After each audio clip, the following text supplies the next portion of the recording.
Assalamu alaikum everyone. This is Mujtaba Kalwar and we are studying general knowledge. अॼु पाण epithets जे बारे में पढ़ंदासीं. Geographical epithets. एपिथेट्स छा थींदो आहे? का ख़ासियत थींदी आहे या का मख़सूस जॻह थींदी आहे, का मख़सूस शइ थींदी आहे. जीअं को शहर कंहिं बि हिकिड़ी ख़ासि शइ सां मनसूब हूंदो आहे या का हिकिड़ी शइ कंहिं ॿी शइ सां मनसूब हूंदी आहे. मसलन काई बि हिकिड़ी शइ हुजे, उन जी पहचान जो ज़रियो का बि शइ बणिजे, चाहे उहो कंट्री हुजे, चाहे सिटी हुजे, चाहे का लैंड हुजे, चाहे को कॉन्टिनेंट हुजे. मतिलबु हिक ॿिए सां अटैच्ड हुजनि ऐं हिक शइ जी पहचान ॿी शइ सां मशरूत हुजे, उनखे पाण एपिथेट्स ॾींदा आहियूं. हाणे हिन में पाण खे काफ़ी सारा एग्ज़ाम्पल्स मिलंदा, काफ़ी सारा पाण मिसाल ॾिसंदासीं त कहिड़े नमूने को हिकिड़ो शहर या का हिकिड़ी शइ ॿी शइ सां मनसूब आहे या ॿी शइ सां गॾु सुञाती वञे थी. जीअं पाण आमतौर ते चवंदा आहियूं लाज़िम मलज़ूम.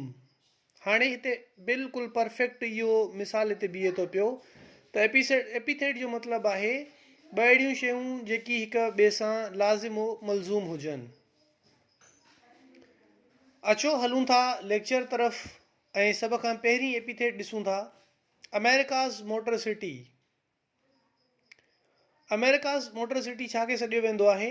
ही डेट्रॉइट खे सॾियो वञे थो. Big Apple. American capital city New York खे बिग एप्पल पिणु सॾियो वञे थो. Britain of south. साउथ जो बर्तानिया न्यूज़ीलैंड खे सॾियो वञे थो. Buffer state of Asia Afghanistan. हाणे अफ़गानिस्तान खे बफर स्टेट ऑफ एशिया छो थो सॾियो वञे? छो त ही रियासत, ही मुल्क ग्रेवयार्ड ऑफ एम्पायर्स पिणु सॾियो वेंदो आहे. हाणे हिनखे हिकु त बफर स्टेट ऑफ एशिया सॾिजे थो, ॿियो हिनखे ग्रेवयार्ड ऑफ एम्पायर्स सॾियो वेंदो आहे. छो त पुराणे दौर में घणियूं एम्पायर्स, वॾियूं वॾियूं एम्पायर्स आहियूं अफ़गानिस्तान खे कॉन्कर करण जी नीयत सां, हिनखे फ़तह करण जी नीयत सां, पर कोई बि हिनखे फ़तह न करे सघियो.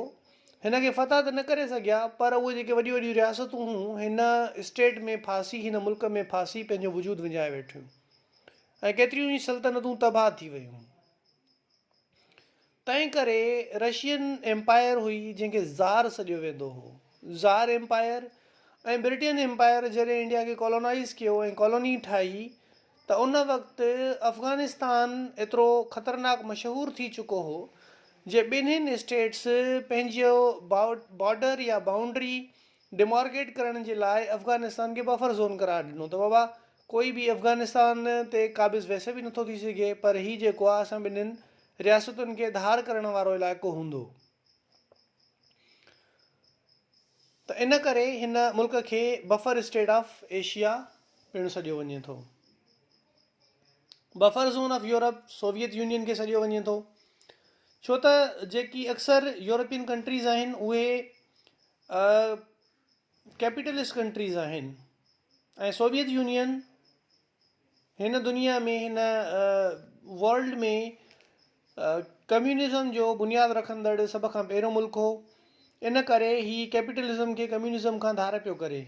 इन करे हिन खे बफर ज़ोन ऑफ यूरोप सॾियो वञे थो. हिकु रीज़न. ॿियो रीज़न इहो त रशिया जे बारे में पाण अक्सर पढ़ंदा आहियूं त ही उहो मुल्क आहे जेको एशिया में बि वाक़िअ आहे, यूरोप में बि वाक़िअ आहे. ही यूरोप ऐं एशिया खे हिक ॿिए खां धार करे थो, इन करे बि हिनखे बफर ज़ोन ऑफ यूरोप सॾियो वञे थो. सिटी ऑफ बाज़ार्स, मिस्र जो कैपिटल सिटी कायरो, इनखे सॾियो वञे थो. ऐं इन सेम सिटी खे, कायरो खे, सिटी ऑफ पिरामिड्स पिणु सॾियो वेंदो आहे. City of conferences Geneva, Switzerland जो कैपिटल सिटी जेनेवा, हिनखे सिटी ऑफ कॉन्फ्रेंसिस सॾिजे थो. हाणे वॾियूं वॾियूं काफ़ी सारी मीटिंग्स आहिनि, काफ़ी सारी ऑर्गनाइज़ेशन्स ठाहिण जे लाइ, लीग ऑफ नेशंस या तव्हांजी जेको आहे यूनाइटेड नेशंस ऑर्गनाइज़ेशन या वरी जॾहिं रशिया विदड्रॉ करे पियो अफ़गानिस्तान मां 1987 में जेनीवा कॉन्फ्रेंस थी हुई. इन खां अलावा काफ़ी सारियूं दुनिया जी वॾियूं वॾियूं कॉन्फ्रेंसिस जेके आहिनि उहे जेनीवा सिटी में थींदियूं आहिनि. इन करे हिनखे सिटी ऑफ कॉन्फ्रेंसिस सॾियो वेंदो आहे. हीउ शहर तारीख़ी एतबार सां वॾी अहमियत जो हामिल आहे. हिन में वॾियूं ख़ासि अहम मीटिंग्स जेके दुनिया भर जे मामला ते थींदियूं आहिनि उहे जेनीवा में थियनि थियूं। इन करे हिन सिटी खे सिटी ऑफ कॉन्फ्रेंसिस सॾियो वञे थो। सिटी ऑफ ड्रीमिंग एस्पायर्स, पंहिंजे अखियुनि में ख़्वाब खणी ईंदड़ माण्हुनि जो शहर ऑक्सफर्ड खे सॾियो वञे थो। ऑक्सफर्ड यूनिवर्सिटी जिथे वाक़िअ आहे। लंडन खां कुझु फ़ासिले ते हीउ शहर वाक़िअ आहे। लंडन खां कुझु फ़ासिले ते ऑक्सफर्ड शहर बि वाक़िअ आहे, कैम्ब्रिज सिटी बि वाक़िअ आहे। त ऑक्सफर्ड खे सिटी ऑफ ड्रीमिंग एस्पायर्स सॾियो वञे थो। City of golden gate, San Francisco, America. City of palaces, महलात जो शहर, मैक्सिको सिटी। अमेरिका जी भिक में USA यानी यूनाइटेड स्टेट्स ऑफ अमेरिका जी भिक में मैक्सिको कंट्री आहे ऐं मैक्सिको जो कैपिटल सिटी मैक्सिको सिटी, उनखे सिटी ऑफ पैलेसिस यानी महलात जो शहर सॾिजे थो। सिटी ऑफ पार्क्स, पार्कनि जो शहर, सिटी ऑफ फैंटम खे सॾियो वञे थो। City of peace, Baghdad, Iraq जो कैपिटल सिटी बगदाद, हिन खे कंहिं दौर में सिटी ऑफ पीस सॾियो वेंदो हो। छो त जॾहिं ख़िलाफ़त अब्बासिया क़ाइमु थी त उन्हनि हिते बैतुल हिकमा ठाहियो हो, जंहिंखे सिटी ऑफ विज़डम सॾियो वेंदो हो। उहा दुनिया जी वॾे में वॾी लाइब्रेरी हुई ऐं तक़रीबन दुनिया जो हर बुक अरेबिक लैंग्वेज में ट्रांसलेट करे हिन लाइब्रेरी में रखियो वेंदो बैतुल हिकमा में। ऐं उते हिकिड़ो शिफ़ाखानो बि हो ऐं उते जेको आहे माण्हुनि जे दर्द दारू जे लाइ, इलाज जे लाइ, ऐं उते हिकमत जूं काफ़ी सारियूं नयूं रिसर्चिस थींदियूं हुयूं। इन करे हिनखे शहर खे सिटी ऑफ पीस सॾियो वेंदो हो। पर शायदि हाणे हिन शहर खे का नज़र लॻी चुकी आहे, जंहिंजे करे मुसलसल जंगियुनि जो ई शहर शिकार आहे। खाना जंगी हली रही आहे पूरे इराक में ऐं बगदाद खे तमामु घणो नुक़सानु पहुचायो अथई। एरियल स्ट्राइक्स अमेरिका जी तरफ़ां थियूं ऐं हिन खां अलावा जेके सिविल वॉर, खाना जंगी, त उन हिन शहर जो तमामु हिकिड़ो ख़राबु हाल करे छॾियो आहे। ख़ासि तौर सदर सदाम हुसैन जी तलाश में या केमिकल वेपन्स ऐं न्यूक्लियर वेपन्स जी प्रोडक्शन जो जॾहिं हिन मुल्क ते, इराक ते हिकिड़ो इल्ज़ाम लॻो ऐं जेको फॉरेन फोर्सिस हुयूं, जेके इंटरनेशनल फोर्सिस हुयूं, उन्हनि जॾहिं इराक खे ऑक्यूपाए कयो त उन खां पोइ हिन शहर खे शायदि का नज़र लॻी वई आहे। सिटी ऑफ पीस जे बजाए ही सिटी ऑफ वॉर बणिजी वियो आहे। पर सिटी ऑफ पीस जे नाले सां मशहूरु आहे, हीअ एपिथेट आहे, पाण खे इहो ई यादि रखिणो आहे। बगदाद सिटी ऑफ पीस आहे। सिटी ऑफ 7 हिल्स, 7 हिल्स जो शहर, हीउ रोम खे सॾियो वञे थो। इटली जो कैपिटल सिटी रोम, इनखे सिटी ऑफ 7 हिल्स सॾियो वञे थो। City of skyscrapers, New York, America जो capital city. Cockpit of Europe, cockpit छा थींदो आहे? हाणे अक्सर पाण वीडियोज़ में ॾिसंदा आहियूं यूट्यूब ते, फेसबुक ऐं ॿियनि TV चैनल्स वग़ैरह ते, त जेकी पायलट्स हूंदा आहिनि, जहाज़ उॾारींदा आहिनि, त पायलट्स जंहिं खाने में वेही करे जितां जहाज़ उॾारींदा आहिनि, जिते सॼो इंजन जो कंट्रोल हूंदो आहे, बटन्स वग़ैरह ऐं सॼा मैनुअल कंट्रोल्स जिते हूंदा आहिनि जहाज़ में, जिते पायलट जे वेहण जी जॻह हूंदी आहे, हिकु या ॿ पायलट या ॿिनि खां वधीक पायलट वेहंदा आहिनि जंहिं खाने में, जंहिं हिकिड़े रूमी स्पेस में, उनखे कॉकपिट सॾियो वेंदो आहे। हाणे मतिलबु कि उन कॉकपिट मां ई जहाज़ खे उॾारे सघिजे थो। हाणे यूरोप जो जेको कॉकपिट आहे, यानी यूरोप खे उॾाम बख़्शींदड़ शहर जेको आहे, उहो बेल्जियम खे सॾियो वञे थो। बेल्जियम कॉकपिट ऑफ यूरोप सॾियो वञे थो। डार्क कॉन्टिनेंट अफ्रीका खे सॾियो वञे थो। हाणे हिते पाण खे थोरी यूरोप जी बाइसनेस नज़रे थी। इन जो अफ्रीकन्स जो कलर जेको आहे थोरो डार्क थिए थो, थोरो सांवरो कलर थिए थो। इन करे हू उन्हनि खे मतिलबु हिकिड़ो बाइसनेस ई खणी चइजे, बाइसनेस ज़ाहिर थिए थी यूरोपियंस जी, त उन्हनि हिन अफ्रीका जे माण्हुनि जे कलर जे करे हिन पूरे कॉन्टिनेंट खे डार्क कॉन्टिनेंट सॾियो आहे। इन खां अलावा बि काफ़ी सारियूं एग्ज़ाम्पल्स आहिनि जिते पाण खे यूरोप जी बाइसनेस ज़ाहिर थिए थी पई, पर हीउ हिकिड़ो ऑब्वियस एग्ज़ाम्पल आहे। एम्पायर सिटी, न्यूयॉर्क USA सिटी खे सॾियो वञे थो। Eternal city of hopes, Rome, Italy, पाण पढ़ी आयासीं। रोम खे हिकिड़े ॿिए नाले सां बि सॾियो वञे थो, यानी सिटी ऑफ 7 हिल्स ऐं इटरनल सिटी ऑफ होप्स, ॿई नाला इटली जे शहर रोम जा आहिनि। Forbidden city, Beijing. हाणे जेका शइ यूरोपियंस खे पसंदि न आहे या वेस्टर्न कंट्रीज़ जे माण्हुनि खे पसंदि न आहे, उन्हनि जो अहिड़ो नालो रखी छॾियो अथऊं जे उन्हनि जे नाले ॿुधण सां ई माण्हू खे हिकिड़ी जेको कराहत आहे उहा अचे या हिकिड़ो नफ़रत जो अहसासु थिए। फॉरबिडन सिटी बीजिंग, चाइना, यानी चाइना खे अगरि हू पसंदि नथा कनि या चाइना जे कम्युनिस्ट सिस्टम खे या सोशलिस्ट सिस्टम खे अगरि हू पसंदि नथा करनि या उन्हनि उतां जा माण्हू, उतां जी हुकूमत उन्हनि जी उमीदुनि ते पूरी नथी लहे, त उनखे का अहिड़ी पहचान ॾेई छॾी अथऊं जेका मतिलबु हिकिड़ी थोरी कंट्रोवर्शियल टाइप हुजे। गेटवे ऑफ इंडिया, इंडिया जो गेटवे, इंडिया जे शहर मुंबई खे सॾियो वञे थो। मुंबई साहिली शहर आहे, जीअं पाकिस्तान जो शहर कराची आहे, ईअं ई इंडिया जो शहर मुंबई आहे। त उनखे गेटवे ऑफ इंडिया सॾियो वञे थो, यानी इंडिया में दाख़िल थियण जी गेट या दरवाज़ो। ही कुझु वधीक शयूं आहिनि जंहिंजे बारे में पाण, कुझु वधीक एपिथेट्स आहिनि जंहिंजे बारे में पाण पढ़ूं था। सिटी ऑफ नायल, यानी दरियाए नील, गिफ्ट ऑफ नायल, यानी दरियाए नील जी गिफ्ट इजिप्ट खे सॾियो वञे थो, मिस्र इन मुल्क खे सॾियो वञे थो, gift of Nile. Great white way, ही अमेरिकन कैपिटल न्यूयॉर्क खे सॾियो वञे थो। हॉली लैंड जेरूज़लम, यरूशलम खे होली लैंड सॾियो वञे थो। छो? इन जूं डिफरेंट वजूहात आहिनि, डिफरेंट रीज़न्स आहिनि हिन जा। कहिड़ा? City of Holi land in करे सॾियो वञे थो, हिनखे सिटी ऑफ प्रॉफिट्स बि सॾियो वेंदो आहे। होली लैंड बि सॾियो वेंदो आहे, सिटी ऑफ प्रॉफिट्स बि सॾियो वेंदो आहे जेरूज़लम खे। यरूशलम यानी फ़लस्तीन जो कैपिटल सिटी, जंहिंखे 2018 में इज़राइल ज़बरदस्ती पंहिंजो कैपिटल सिटी बणायो हो। असल में ही फ़लस्तीन जो कैपिटल सिटी आहे जेरूज़लम या यरूशलम। हिनखे होली लैंड ऐं सिटी ऑफ प्रॉफिट्स सॾियो वञे थो। सिटी ऑफ प्रॉफिट्स मां तव्हां सम्झी विया हूंदव त हिनखे होली लैंड छो थो सॾियो वञे, छो त सभ खां वधीक नबी हिन सरज़मीन ते आया।